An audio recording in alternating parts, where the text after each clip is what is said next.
The vlogger is here in Barangay Balyok, Davao City. Barangay Balyok is located in Purok 5, Davao. It's a barangay. I am here for request of ayuda.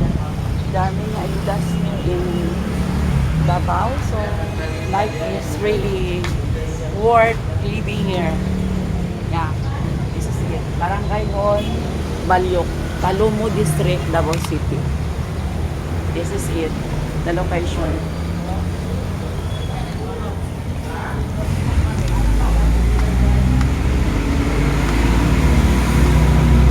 Hey, Davao.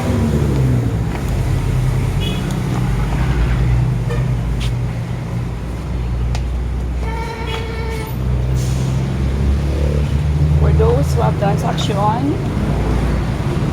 you can go here for social worker. Social worker is here.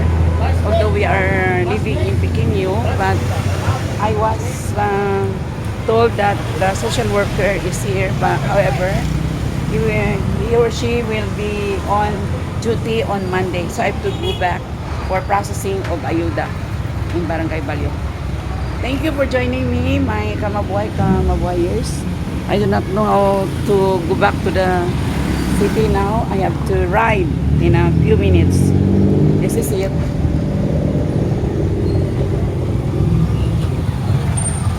Magandang buhay, magandang tao. Just sharing you my escapades in Davao City.